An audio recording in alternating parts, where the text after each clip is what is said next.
In 2001, the Walt Disney film Max Keeble's Big Move opened in theaters, where it earned mixed reviews, failed to make back its $25 million budget, and also put my 10-year-old neck in a chokehold, as it remained my favorite childhood film for years, mainly because the charismatic titular character Max lived the life that I had always dreamed about as a child. He had a job delivering newspapers, never seemed shy when interacting with grown-ups, and he had a soda shop within walking distance where he could hang out with his classmates and drink unsupervised milkshakes. As I list all of that out, I think this may have been the last movie for kids of the new millennium that was written by adults who grew up in the 1960s. Wow, life seems like it was so much more fun back then for the kids who managed to somehow escape child abduction, and that's probably the reason why I so enjoyed this story of low stakes, zero stranger danger fun. Unfortunately, reflecting back on Max Keeble's Big Move is, like the rest of childhood, a little bit confusing, kind of problematic, and just generally not that great. It really makes me appreciate the freedoms that I have as an adult, although still no unsupervised milkshakes. Turns out I have a really hard time using a blender responsibly and safely. That being said, I think Max Keeble and his Big Move would have benefited a lot from a few small story changes to make it feel more watchable for grown-ups, perhaps even saving it from flopping at the box office, and helping it cement a place for itself amongst other Y2K coming-of-age movies. So, get ready for a new year at a middle school where kids rarely seem to need backpacks, adults who don't seem to need boundaries, and bullies who don't need an internet connection to completely ruin your life, thanks to good old-fashioned physical aggression. I'm taking you back about 20 years to further ruin my own childhood memories in this negligently oversimplified school systems installment of a clip breakdown. Today's video is sponsored by Babbel. Babbel is one of the top language learning apps in the world, which is great because I aspire to be conversational in Spanish, and luckily with Babbel, you get intuitive lessons that help you learn a language through real-life conversations. I want to travel the world, and when I went to Madrid as a teenager, I really embarrassed myself by sneaking out of the hotel to find the local gay club, and I was denied access for being underage, which would be embarrassing enough without me being visibly confused by how they were kicking me out, like I was trying to go in anyway. Never again. Using Babbel on my phone is seriously the best way for me to learn a language, proven to get you to start speaking a new language in as little as 3 weeks, using lessons designed by real teachers, not like some artificial intelligence. Plus, they have a 20-day money-back guarantee, which is enough time to prove to yourself that you can get the hang of this new language and get conversing with all of the world's territories, with slang and ways to discuss personal topics like travel, business, relationships. If you want to say, my name is Nick, you say, me llamo Nick. And when you want to thank somebody, you just say gracias. Or ¿dónde está el baño? Which will have them point you towards the bathroom. I have been working out my airline miles this last week, booking travel for the rest of the year because spring is here and I just feel like planning out the rest of my calendar with things to look forward to. So if you're ready to start broadening your horizon, click the link in the description or scan my QR code to get 60% off your subscription. That's more than half, mama, or as the Italians would say, mamma mia. Just kidding. But for real, let me know in the comments what language you want to start speaking. Thank you so much to Babbel for sponsoring today's video. Hello television viewers, my name is Nick. Thank you so much for joining me once again on my channel for another installment of Clip Breakdown. This is the playlist where we dive into our favorite movies, TV movies, and other such content here on the web, and we break it down like a child watching Disney movies where the kids just seem to be cooler than you are in real life. That way we can look at each individual clip and determine, is this one ready to pack up and move to another state, or is it staying here in a dumpster with the rest of our friends? But first, before we get into it, make sure you give this video a big thumbs up, click that subscribe button, that way you never miss new videos from me, merch, Patreon. Let's get into the movie because honestly, I've watched lots of childhood favorites for the purpose of reviewing here on Clip Breakdown, but rarely have I been so eye-openingly awakened to the sad fact that it's not that good. My first hint was the fact that this movie made $18 million on a $25 million budget, but obviously as a kid we don't know that, we just like what we like. And this movie starred Alex D. Linz, who was not only a childhood crush of my sister Jillian, we remember the poster you made, Jill. He was also like an eternal cool kid. He was in Home Alone 3, and then at this age, he was in movies where he just seemed like super confident and cool and like acted like an adult even when he was a child, which as I know now is a sign that his life was probably difficult as a child actor, but it doesn't matter. The movie gets started, spoiler alert, in one of Max's dream sequences, although you might have guessed that by the fact that there are celebrities just like chilling on the street. Hey, Max! Oh, a Tony Hawk Sunday! I will defeat you with my complicated fighting move. We shall see whose kung fu is superior. Yes, by today's standard, these characters mocking the accent of another culture would be rightfully considered racial stereotyping. But in 2001, Disney executives were probably like, wow, between these two nuanced, sensitive portrayals, plus later on when we have that Hawaiian kid from Movie Surfers cameo as a chess prodigy, there has never been a Disney movie featuring a cast this Japanesey, I guess. In fact, this is probably the whole company's most authentic and thorough nod to Asian culture, since they put that dispenser full of sweet and sour dipping sauce next to the Me Love Chopsticks chicken nugget stand inside of Epcot's Mulan section. The only thing dated more than this movie's main cast being 0% people of color is the random appearance from that guy who was on the cover of Tony Hawk Pro Skater 2. That was my favorite Game Boy game of the time. Also, I like how even though the audio from that Kung Fu parody was left intentionally out of sync, it still wasn't as obvious as Jamie Kennedy's ADR saying the line, "Tony Hawk Sunday." Tony Hawk Sunday! Anyway, the dream sequence ends with Max Keeble riding his bike up to his crush, Jenna, and then he's snapped back awake when the evil ice cream man, as he's known in this film, shoots a big, cold, hard ball of ice cream in her face. I'm like, that's a concussion and a broken nose, baby. But anyway, we wake up and we realize, oh, that was Max Keeble dreaming of glory on his first day in 7th grade. His first day as a junior high student. And like I felt every year when I got new clothes from Bob's discount clothing store, this was gonna be my year, and Max Keeble feels the same way. I was a player with bad attitude, or as I like to call it, attitude. Well, I like to call it copyright infringement, because that sounds exactly like the word that I made up to describe my fat ass and bad attitude. And yes, I registered the trademark in January of 2000 before this movie was made. You're not the only weirdly precocious suburban 12-year-old Max Keeble, so give me back the nickname for my ass. Oh, no response because you're an adult now? Then I'm suing you for everything you have. Your medium hold got to be hair gel, that Old Navy color block long sleeve. My lawyers will even snatch those youthful baby eyebrows off your smooth line-free forehead, you bitch. And I'm gonna sit back, crunching on that Capri Sun you had thawing out in your lunchbox, foil pouch and all. You really think I give a fuck? I'm talking about my fat, juicy ass here while angrily addressing a child. So obviously, I don't care about anything society deems as appropriate. Society can kiss my fatitude. Trademark Nicholas DiRamio, copyright 2001, patents pending, comma, Venmo or Cash App me for pics, / must be 18 or older or ask a parent for help.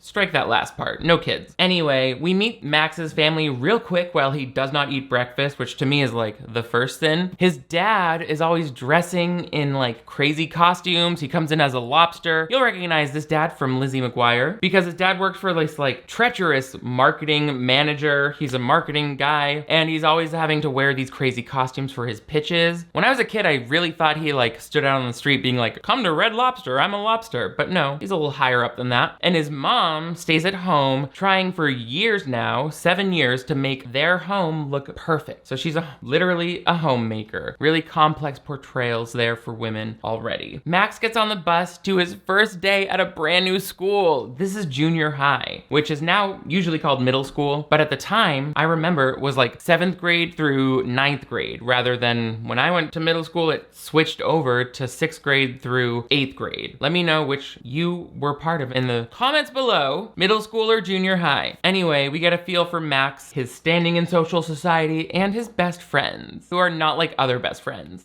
He's my best friend. His name's Robert, but we call him Robe. Hey, you guys! This is my other best friend. Her name's Megan. She never goes anywhere without her clarinet. One of my best friends always wears a robe, and the other one of my best friends always carries a clarinet. So I guess they're a little weird, but who cares?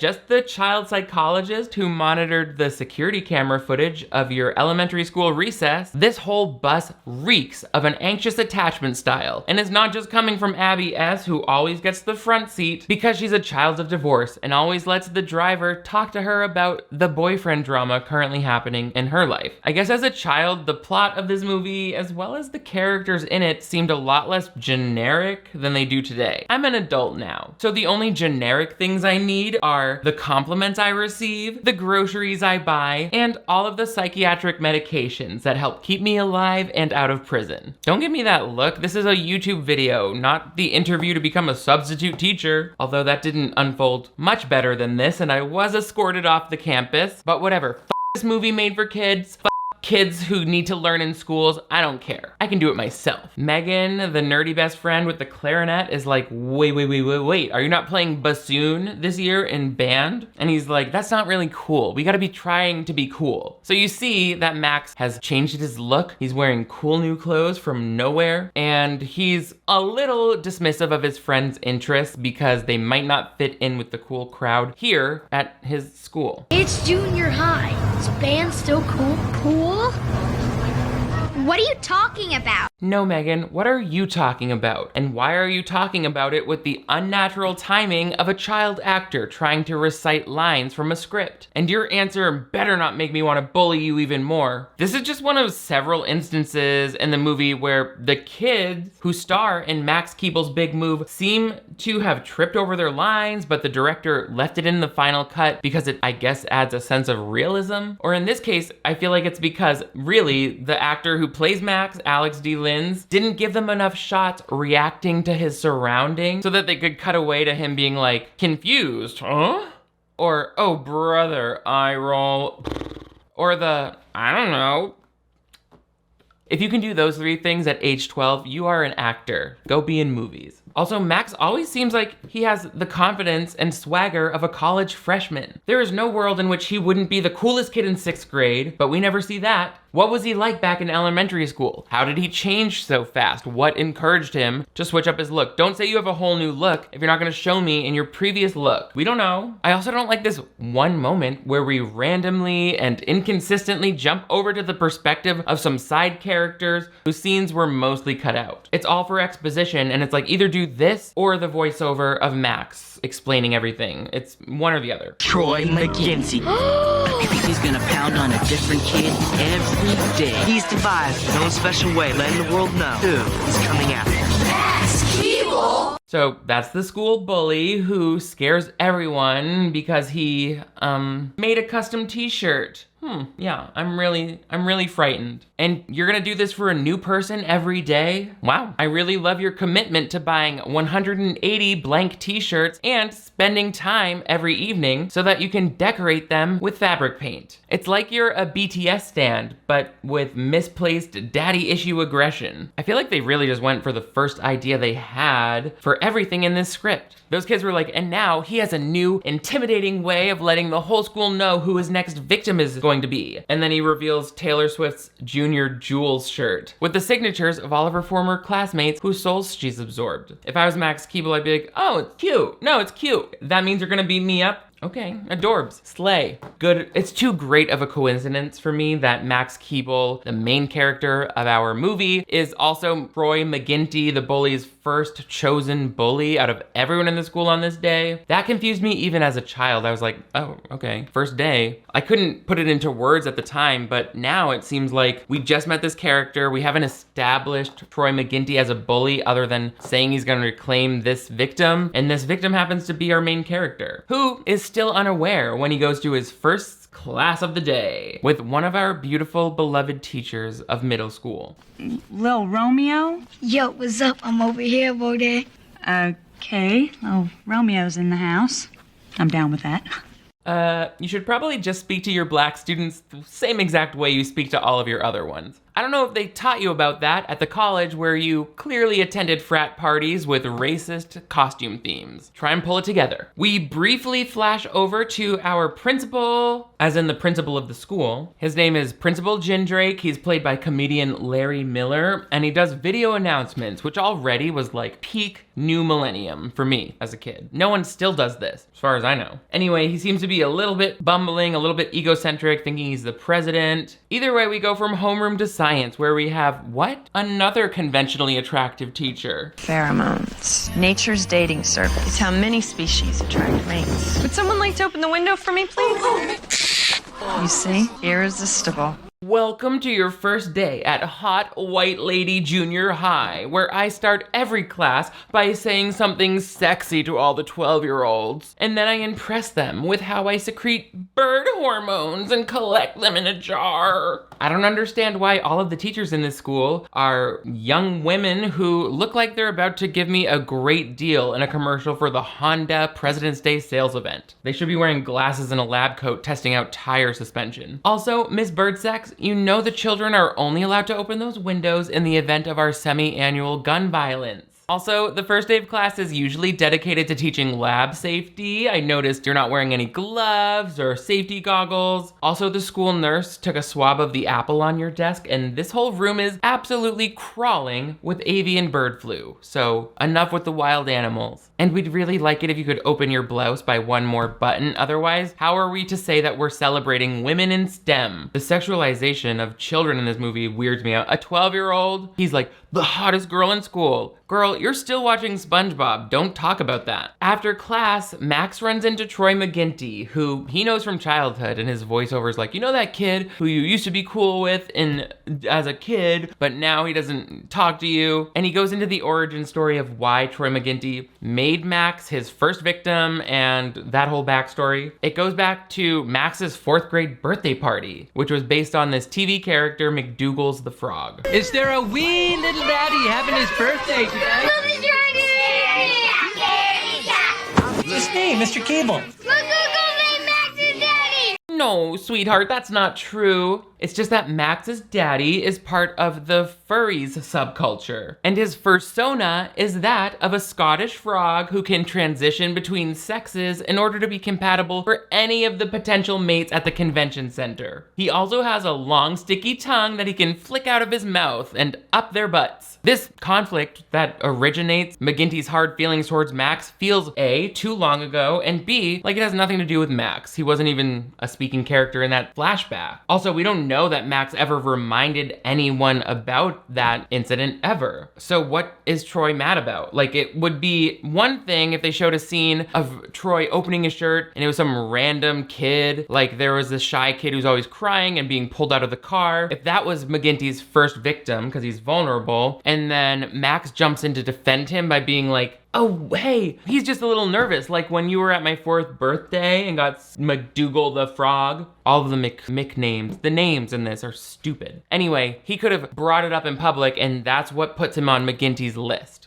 Otherwise, as of now, all of the backstory and exposition that Max gives us in this feel too far removed from him as the main character and too distant chronologically from us as the audience. There will be more examples of that, but for now, Max leaves the classroom, bumps into Jenna, his crush. Another instance where he's clearly, as an actor, flummoxed and laughing through his lines, but they liked the effect of it, I guess. Oh wait, that's all right before Troy McGinty caught him and does this like violent sort of bullying sequence where he throws Max in some mud and dumps him in the dumpster and sawdust, gets them all a mess. This is during the mandatory assembly that the principal is like announcing that they'll be opening a new grand football stadium featuring 3 foreign exchange students from Eastern Europe who are going to help bring the school to victory for whatever reason. The assistant seems to be of Asian descent, is named Assistant Rangoon, and I'm like, I'm sorry, what? What in the in Panda Express are you naming these characters? It's bad. But after he's tortured by a bully, Max is able to enter the assembly late and he gets called out by the principal. You there, prankster! I've got my eye on you, Max Keeble. It wasn't my... Shit! Yeah, I thought it would be a hilarious prank to roll around in some and then dive into a dumpster full of rotten food and used insulin syringes from the diabetic kids. You got me. Why do kids in movies get wrongly accused of something and then spend exactly 1/2 of a second trying to defend themselves? The grown-ups are like, I can't believe you killed the class hamster. And then they're like, no, I swear, enough. I don't want to hear one more syllable about your easily proven innocence. Now, go take a seat in the electric chair. In this case, I would be like, okay, I was just physically assaulted out in broad daylight by that redhead over there with the rusty toolbox full of teeth. He also has my name written in sharp, angular serial killer letters on his t-shirt. So maybe check the security camera footage and then check your tone when you're talking to me. Because I will talk to the press and I will talk to the police to let them know that this school from 2001 allows the same type of 1970s style bullying that traumatized all of our dads. But no, Max doesn't speak up for himself. Instead, he does the cool, hip, cool thing by cleaning himself off and becoming magically dry in the sprinklers of the landscaping. But that's not the end of Max's bullying days. When they get to lunch, oh, they struggle. Bob's was once a stock market whiz kid. By age 10, he was a millionaire. By age 12, he'd lost it all. Now he's obsessed with getting it back. Keeble, looks like you can use some help with managing your portfolio. Hey, it's my lunch money. Now Max is getting picked on by the kid who wears a suit and tie to school every day. He's down bad. Sweetheart, I don't condone physical violence, but at this point, you gotta start throwing your feces in these people's faces and leaving dead lab rats in their lunch boxes. Or by the second day of school, even the girl who draws horses all recess will be dunking your head in the toilet and giving you a wedgie. By the way, this movie only shows young boys in junior high being bullies, but in my experience, the girls could be just as vicious. And I remember those girls and all of their names to this very day. That's why I carry a sandwich bag of my own feces around at all times, in case we cross paths again. Don't you ratty scumbags come DMing me asking me to join your downline at Avon. Oh, you have financial freedom? Well, splat! Now you have my poop on your face. Yeah. Poop. I said my poop. Ouch. Anyway, this guy is like, I saw your thing at the assembly and somehow that makes you a target for my separate type of bullying. Obviously, we have a lot of Disney Channel regulars in this. We also have Gordo from Lizzie McGuire making a very brief one-line appearance, and the kid from the like newer season of All That was lots of child actors. Everyone who was anyone was in this movie. And the teachers don't care about Max getting in trouble. I would be like, well, you're about to care because I'm gonna cry. What's going on here? I'm just spreading some investment wisdom. How did biomorph systems work out for you? Best money I ever spent. What do you think of Handspring? I'd say bot. Thanks. You can always identify the corrupt, unlikable teachers at Hot White Lady Junior High because they will be made to look slightly less hot thanks to some librarian glasses and visible eyeshadow. If you're going to neglect this clear case of bullying that Megan just directly tattled to you about, then you at least have no excuse for not being on stage right now in the ensemble of thoroughly modern Millie singing Forget About the Boy behind a typewriter. Now I said get, shoe with your homely neck scarf. Forget about the boy. Oh, also, Megan is made to move from her seat in band class because Jenna, Max's crush, is like, that's my chair for clarinet. So she's pretty, this Jenna girl, but she's not nice to the losers like Megan. And after school, Max goes into the animal shelter where he's, given the evil eye by the principal. And Max gives us some more background about why he loves animals. Hey, Tad.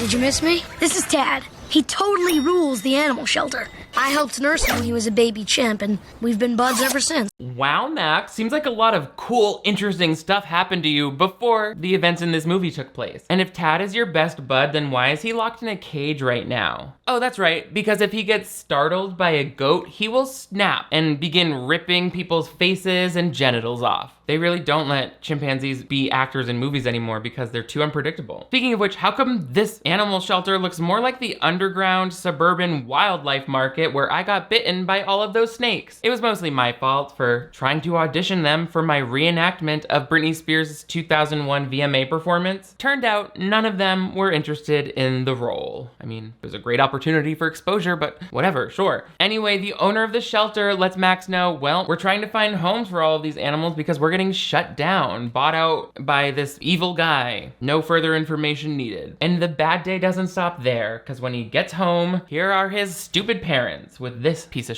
news. We're moving? Yeah. Foch wants me to head up a new division. I can't believe this. When? Friday. This Friday? That's right, we haven't bought a new house yet or even sold our current home, but this is urgent. Your dad's company has started a new division. So we have no choice but to treat it like a wildfire that's engulfing life as we know it. But don't worry, we've already humanely euthanized all of your pets since we no longer have the resources to care for them. As a kid, it made perfect sense that they would move by Friday. It's like, if you're starting a new division and you want me to move for it, you will tell me 6 to 12 months in advance with a hefty pay raise, but none of that is mentioned. It's clear Max's dad is mistreated by his boss, Foch, at the marketing company. I know, it sucks. Max is at the junkyard of his friend Robe, who wears the robe. It's owned by his dad. And they're talking about how much they're gonna miss each other, and Robe even calls it Chicago, where they're moving, the Motor City. It's like, girl, that's Detroit. Who wrote this? Who wrote this? And on his way home, he of course gets hassled by the evil ice cream man. Evil ice cream man, me. You're wondering why, right? I once found a cockroach in my snow cone. My mom called the health department and he got nailed. They've been trying to nail me ever since. Well then, you're being harassed and stalked by a mentally unstable adult. Max Keeble, tell an adult and stop throwing newspapers at him. He will clearly run over your legs with a truck. That man is crazy. Any sane person would know that it's obviously your mother who deserves to be killed. Were you supposed to just pretend not to see the roach crawling around in your rainbow ice? Also, what happened to him after he got nailed by the health department? Clearly he was allowed to keep selling ice cream year-round for some reason, even when kids are in school. If they had to go over with all of these Max Keeble voiceover backstories, why not give the evil ice cream man even more of a direct reason to hate Max? Again, Max's dad scared McGintley, Max's mom turned in the ice cream man. Maybe that's the point, but they're not making it clear enough. They could have made it much better. I'm gonna give you a new example of Max's exposition, and I'll try to imitate his like trademark raspy husky voice. He used to be, oh, nope, that was Marge Simpson. Let me just not do that. He used to be our evil mailman until I got a picture of him stealing $5 out of another kid's birthday card. And now he has to drive an ice cream truck, even though he hates kids, especially me. Marge Simpson. He does have this raspy voice. I can't do it. He doesn't sound like a frog, but it's close. Max barely escapes the evil ice cream man by swerving him when he gets a ticket. And the next day, Max is hanging up posters in the school to try and save the animal rescue that he just found out is going down. It's your second day at a new school and you're hanging up posters unauthorized? Could never be me. Shy kid. I was a shy kid. And obviously it was a mistake because Principal Jindrake stops Max in the hall. He's like, why aren't you in class? And also, I'm the one tearing down that animal shelter to make room for a new football stadium so that I can become superintendent of this school by impressing our old football star of a superintendent. So Max is incensed, but there's nothing he can do. The guy is like, you're stupid. Then McGintley opens his jacket up and the new person's name on his shirt, which by the way, why is that the way he reveals his victims? Why not make it something new every day? Like a public display of him mowing the kid's name into the lawn or painting it on the side of their locker or, I don't know, carving it into their soft, supple flesh. I don't care. But the shirt thing, it just feels so weak. But anyway, he reveals that it's the kid with the robe's fault today. And Max Max has to rescue him out of the trophy case he's locked in. Dobson, who's the That's So Raven kid? Orlando Brown, Dobbs. He's like bullying kids in the bathroom, making them pay to like use the urinal. Max gets his head dunked in the toilet for trying to stick up for that kid. And then when he comes to school late, this teacher is trying to punish him by making him write like a 2,000-word essay. And then he realizes, oh, it's due next week. I'm gonna be moving next week. They can't do to me. So he makes a scene by jumping on the desk and running out of class. And then he ignores the teacher. He kisses one on the hand, which like, don't do that. And he goes into this monologue where he's like, all of these grown-ups are keeping us down, abusing us mentally, yelling at us, and pushing us into the sewer. We're gonna make a stand. And he tells his friends at the junkyard about his new plan. Both Megan and Robe, who, by the way, were both friends in the movie Snow Day a year before this, have suspicions. Also, the movie Snow Day has a very similar plot. The evil ice cream man, the evil snowplow man, you get it. Anyway, Max is like, they're only gonna come after me for doing all of this stuff and I won't be here and you two will have plausible deniability. So they do this montage where Dobbs goes up to the ice cream truck. That's when Josh Peck's character steals some piece of machinery, this like coil out of the ice cream truck, and I think it's a Max steals his Palm Pilot, which they call a handheld in this. So both of these people have their main source of income stolen. Meanwhile, he also scares Troy McGinty by playing the theme song from that frog he's afraid of through his locker. So he's making McGinty paranoid. Suddenly, all of the ice cream in the truck is melting. Dobbs is freaking out because he doesn't have his Palm Pilot, which is his main way of making back his $1 million.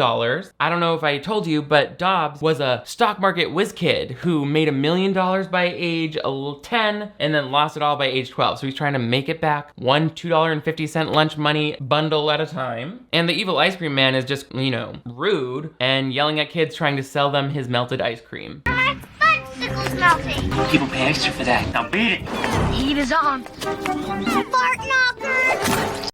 What kind of sex in the butt slang did she just say? Why would they have her yell that insult when it's clearly based in homophobia? Like, did no one who was editing this script have time to break down that very easily understood reference? Or maybe they just didn't care, but either way, we can use this as a teachable moment. Seize that girl and explain to her what anal sex is. Also, what is the deal with her walking like that? The director probably said stomp away angrily and she said, sure thing, got it. The ants go marching one by one, hurrah. Like, okay, Music Man, try and make it look natural, not militant. She's mad about the fudgicle and she's like, I don't know what I've been told, but the ice cream man likes to f people in the ass.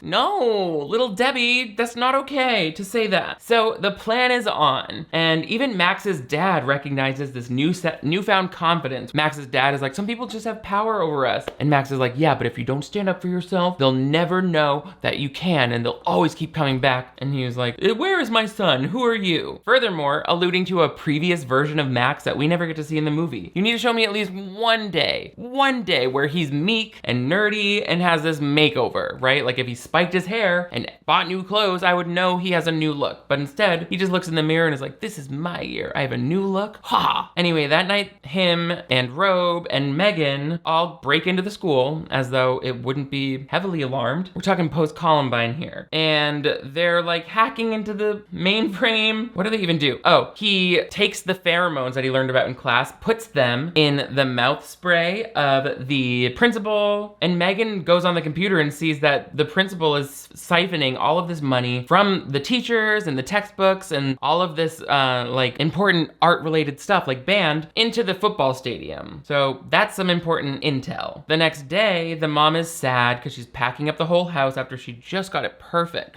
And that's when Max comforts her because he's such a good guy, and then sees that frog costume that scared Troy at his birthday party. And that allows him to further harass Troy McGinty, his former harasser, so it's fair. Not you. You're not even real. Get away from me! Okay, Okay, well, what are they doing to him in there? Because that felt a little sinister. Max, please don't sink to your bully's level. Psychological torture only. Maybe cut off a pinky finger, if you can pin him down. Just nothing that could escalate to accidental death or murder. You don't want to catch a manslaughter case in 7th grade. It's really tough out there. Also, you know your father doesn't like when you and your friends play around in his fetish gear. He still attends monthly sex parties in that frog fursuit. There is no amount of Febreze in the world that could even penetrate that level of buildup. Anyway, we're reminded by the principal that everyone has to be on their best behavior because the superintendent's coming to class. He's an old football legend and apparently the one who's going to give the principal his job, his next promotion, and that's why he's building this football field. He's like, we love football. Football is football and all of the balls and the feet. Remember this? Ew. It's your championship jockstrap. We washed it. Wash it again. Damn, he put his face right in there and took a deep breath, didn't he? Didn't even think twice about it. Is there any way we can get the vice principal to accompany him on his daily contraband inspections of the boys' locker room? I just want to make sure he's not... I just don't want him in there by himself with the master key, if you know what I'm saying. No way a Disney movie would have a jockstrap on camera nowadays, because I would cancel them for appropriating gay culture. Jockstraps are the things gay people wear now, to have sex in, not football players to play football in.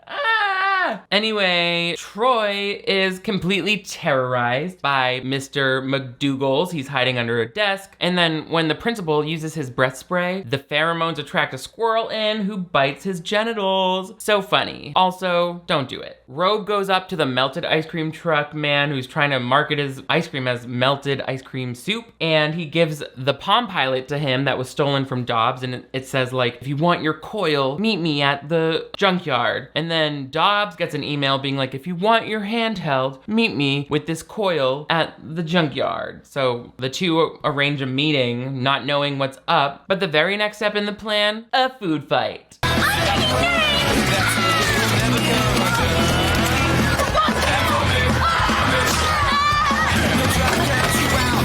Wow, what fun, lighthearted mischief. Except for the 3 kids in there with peanut allergies who are huddled under the table with their throats closing up. For them, this is like Pompeii when Vesuvius erupted. But what can you do? Hope you brought your EpiPen to lunch, nerds. Not my fault. Food fight, food fight, food fight. I can't tell you, with a burning desire like I had never known before as a child, I wanted to be in a food fight. I think I also wanted to be in a movie where I got to be in a food fight. It was too much. I was jealous of extras in movies like this as a kid, but then I was an extra as an adult and I'm like, fuck this, fuck movies. I'm gonna make fun of them on the internet instead. Anyway, the food fight clearly embarrassed the principal in front of the superintendent. Troy is in with the school psychologist who helps him remember that it was Max Keeble who resurrected or started this deep fear of his. Dobbs and the evil ice cream man meet in the junkyard. They both accuse each other of having stolen each other's objects, and that's all just to like distract them while the junkyard picks up the melted ice cream truck and dumps melted ice cream on the both of them. You know, these are the big ticket stunts that looking back are like, that's not gonna stop anyone from being an asshole if they're an asshole, right? It might just make them more of an asshole. Especially since they both instantly realized, all 3 people realized that it was Max Keeble who had to be responsible for this. Meanwhile, Max is basking in the glory of his newfound popularity for sticking up to the bullies. Jenna is talking to him even though she's 40 years older. One milkshake.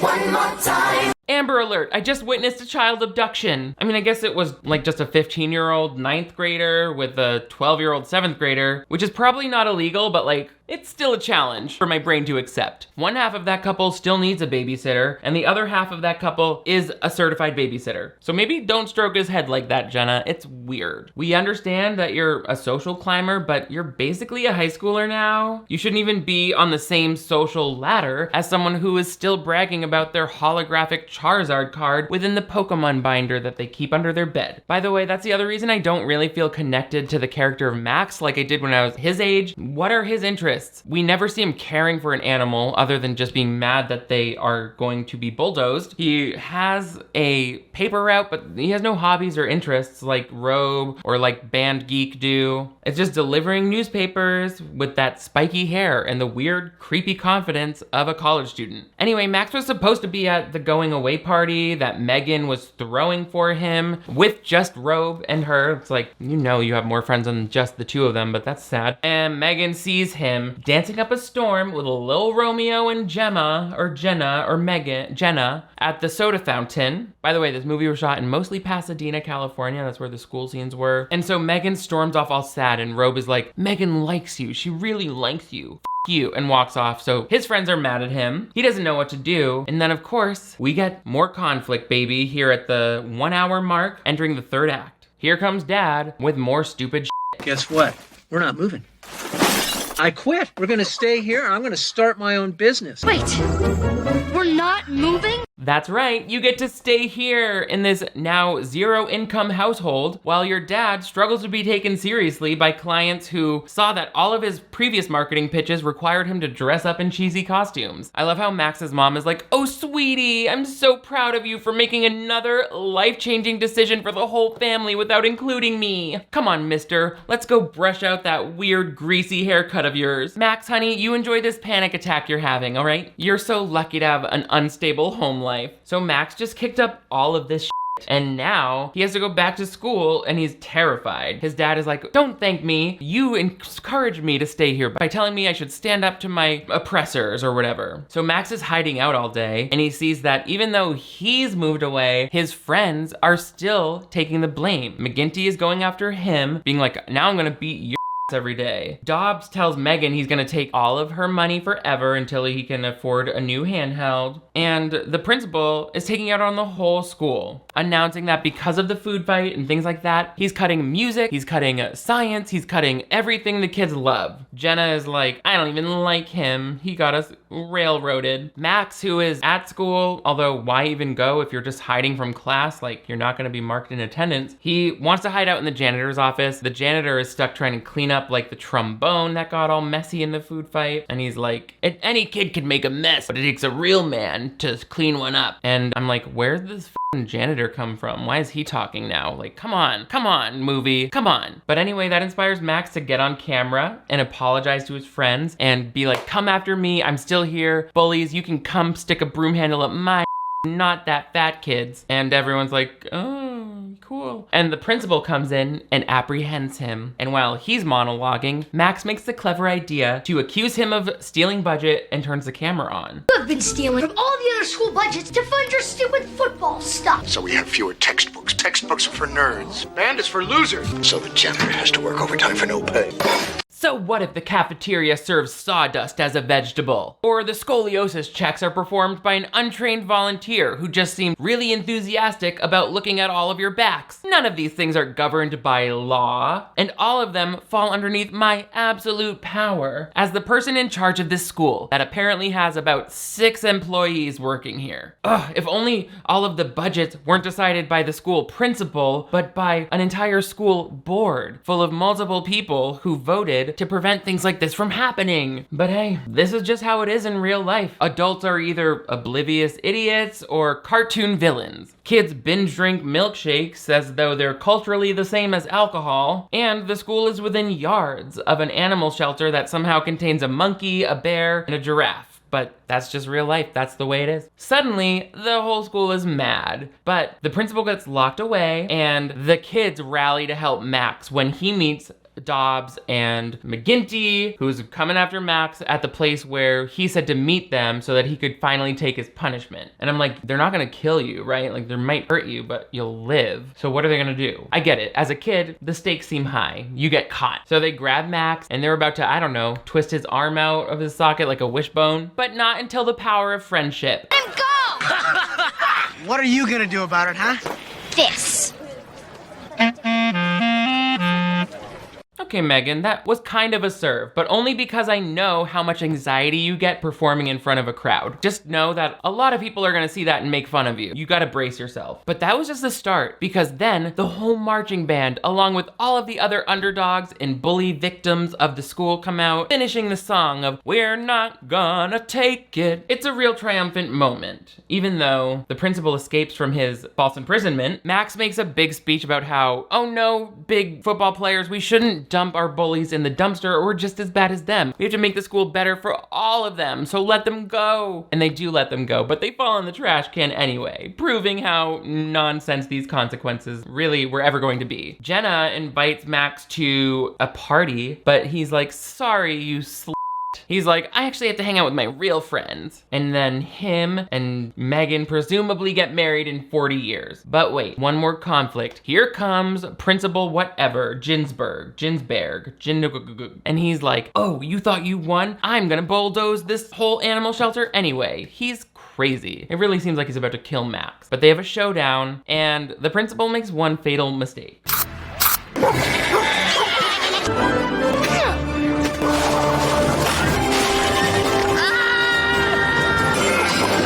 Yeah, you did it, Max. The principal was kicked to death by horses, and all of those rescued animals were released into the wild without survival skills to slowly die. And coolest of all was how you somehow stomped on that rolled up newspaper to make it fly into your hand, just like in your dream sequence. Like, what the f***?